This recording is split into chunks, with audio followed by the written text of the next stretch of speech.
Hello dear students, welcome back to classroom. അപ്പോൾ നമ്മൾ ഇന്ന് ചെയ്യുന്ന വീഡിയോ എന്ന് വെച്ചാൽ ഒരുപാട് കുട്ടികൾ റിക്വസ്റ്റ് ചെയ്തിട്ടുണ്ടായിരുന്നൊരു വീഡിയോ ആണ് കേട്ടോ. ഇതൊക്കെ കുറേ മുന്നേ ചോദിച്ചു തുടങ്ങിയിട്ടുണ്ടായിരുന്നതാണ്. നമ്മുടെ മടി കാരണം അത് അങ്ങനെ ഡിലേ ആക്കി കൊണ്ടുവന്നായിരുന്നു. അപ്പോൾ നമ്മൾ ഗ്ലിറ്റർ ഷീറ്റാണ് ഉണ്ടാക്കുന്നത്. വളരെ ഈസി ആയിട്ട് നമുക്ക് വീട്ടിൽ തന്നെ ഉണ്ടാക്കാൻ പറ്റും. അപ്പോൾ ഞാനിവിടെ അതിന് വേണ്ടിയിട്ട് ചെറിയൊരു ചാർട്ടിൻ്റെ പീസാണ് എടുത്തിട്ടുള്ളത് കേട്ടോ. അപ്പോൾ നിങ്ങൾ A4 ഒന്നും എടുക്കാതിരിക്കുക, ചാർട്ട് ഷീറ്റ് തന്നെ എടുക്കുക, അല്ലെങ്കിൽ കട്ടിയുള്ള ഏതെങ്കിലും പേപ്പർ വെച്ചിട്ട് ഐവറി ഷീറ്റോ അങ്ങനെ എന്തെങ്കിലും നിങ്ങൾക്ക് യൂസ് ചെയ്യാം കേട്ടോ.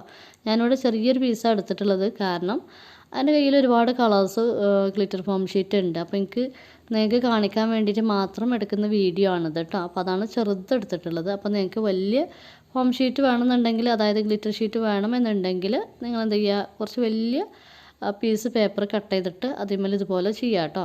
അപ്പോൾ നമ്മളിതിന് വേണ്ടിയിട്ട് യൂസ് ചെയ്തിട്ടുള്ള ഗ്ലൂ എന്ന് വെച്ചാൽ ഫെവിക്കോളാണ്. വൈറ്റ് ഗ്ലൂ ഏതും നിങ്ങൾക്ക് യൂസ് ചെയ്യാം.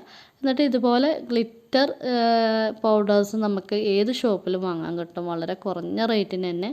അപ്പോൾ അതിൻ്റെ മുകൾക്ക് നന്നായിട്ട് സ്പ്രെഡ് ചെയ്ത് കൊടുക്കുക കേട്ടോ. എന്നിട്ട് നമുക്ക് ഇത് എന്താ പറയുക, അമർന്ന് കിട്ടാൻ വേണ്ടിയിട്ട് എന്തെങ്കിലും ഒരു വെയിറ്റ് വെച്ച് കൊടുക്കുക. ഞാൻ എൻ്റെ കളർ പെൻസിൽ പ്രിസ്മയുടെ ബോക്സാണ് വെച്ച് കൊടുത്തിട്ടുള്ളത്. അത്യാവശ്യം നല്ല വെയിറ്റ് ഉണ്ട് കേട്ടോ. അപ്പോഴാണ് നമുക്ക് ആ ഒരു ഗ്ലിറ്റർ ഷീറ്റ് അമർന്ന് വൃത്തിക്ക് തന്നെ കിട്ടുള്ളൂ. അപ്പോൾ ഞാൻ ഈ വീഡിയോ എഡിറ്റ് ചെയ്യും, ക്രോപ്പൊന്നും ചെയ്യുന്നില്ല. ഇതിൻ്റെ എന്താ പറയുക, ശരിയും തെറ്റൊക്കെ നിങ്ങൾക്ക് മിസ്റ്റേക്കൊക്കെ മനസ്സിലാവാൻ വേണ്ടിയിട്ടാണ്. കണ്ടോ, ഇപ്പോൾ നമ്മൾ കുറച്ച് ഗ്ലിറ്റേഴ്സ് മാത്രമാണ് ഇതിൽ സ്റ്റിക്കായിട്ടുള്ളത്. എന്താണെന്ന് വെച്ചാൽ അത് കാണിക്കാൻ വേണ്ടിയിട്ടാണ് ഞാനത് ക്രോപ്പ് ചെയ്ത് ഒഴിവാക്കാഞ്ഞത് കേട്ടോ. അപ്പോൾ നിങ്ങൾക്ക് മനസ്സിലാവാൻ വേണ്ടിയിട്ടാണ്, അല്ലെങ്കിൽ പല കുട്ടികളും വന്നിട്ട് പരാതി പറയും. അപ്പോൾ അതിന് വേണ്ടിയിട്ടാണ്.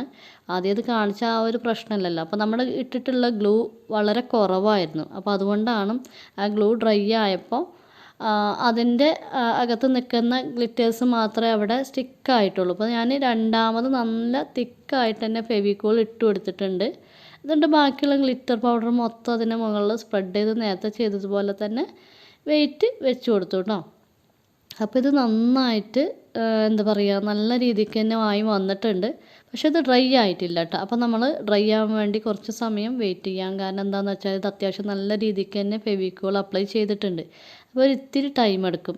പിന്നെ നമ്മൾ ഇന്നലെ ചെയ്തിട്ടുള്ള എന്താ പറയുക, ഫേക്ക് നെയിൽസാണ് കേട്ടത്. അപ്പോൾ എല്ലാവരും ചെയ്ത് നോക്കുക, ചെയ്ത് നോക്കിയിട്ട് ഫീഡ്ബാക്കൊക്കെ അറിയിക്കുക കേട്ടോ. പിന്നെ ഇത് ഡ്രൈ ആയതിനു ശേഷം ഉള്ള ആ ഒരു സംഭവം ഞാൻ കാണിച്ചു തരാം. അപ്പോൾ എല്ലാവരും ഇത് ചെയ്ത് നോക്കേണ്ടത് ഒരുപാട് ക്രാഫ്റ്റ് ഐറ്റംസിന് പറ്റുന്നൊരു സംഭവമാണ്. ഇതൊന്നും നമുക്ക് ഷോപ്പൊന്നും ക്യാഷ് കൊടുത്ത് വാങ്ങേണ്ട ആവശ്യമില്ല. അപ്പോൾ നമ്മൾ ഉണ്ടാക്കിയിട്ടുള്ള ഗ്ലിറ്റർ ഷീറ്റ് ഇവിടെ നല്ല ഡ്രൈ ആയിട്ട് വന്നിട്ടുണ്ട്. ഇനി നിങ്ങൾക്ക് ഇഷ്ടമുള്ള ഷേപ്പിലൊക്കെ ഇത് കട്ട് ചെയ്തെടുക്കുക. പല ക്രാഫ്റ്റിന് ഇത് പറ്റും, ഞാൻ നേരത്തെ പറഞ്ഞല്ലോ. പിന്നെ നമ്മളിവിടെ ഉണ്ടാക്കിയിട്ടുള്ളത് ഗ്ലിറ്റർ ഷീറ്റാണ് കേട്ടോ, ഗ്ലിറ്റർ ഫോം ഷീറ്റ് അല്ല. ഗ്ലിറ്റർ ഫോം ഷീറ്റാണ് നിങ്ങൾക്ക് വേണ്ടത് എന്നുണ്ടെങ്കിൽ നമ്മൾ ബേസിക്കായിട്ട് എടുത്തിട്ടുണ്ടായിരുന്നത് ചാർട്ടാണ്. ചാർട്ടിന് പകരമായിട്ട് എന്താ പറയുക, സാധാരണ ഒരു ഫോം ഷീറ്റ് എടുക്കുക, അതുപോലെ ചെയ്താൽ മതി കേട്ടോ. പിന്നെ ഗ്ലിറ്റർ ഫോം ഷീറ്റിൻ്റെ എല്ലാം യൂസ് ചെയ്തുകൊണ്ട് പറ്റുന്നുണ്ട്. അത്യാവശ്യം നല്ല തിക്കായി കട്ടിയിൽ വന്നിട്ടുണ്ട്. അപ്പോൾ നിങ്ങളെല്ലാവരും ചെയ്ത് നോക്കുക, നിങ്ങൾക്ക് എല്ലാവർക്കും ഇഷ്ടപ്പെടും. അപ്പോൾ വീഡിയോ ഇഷ്ടപ്പെട്ടാൽ നിങ്ങൾ മാക്സിമം ഷെയർ ചെയ്യുക കേട്ടോ.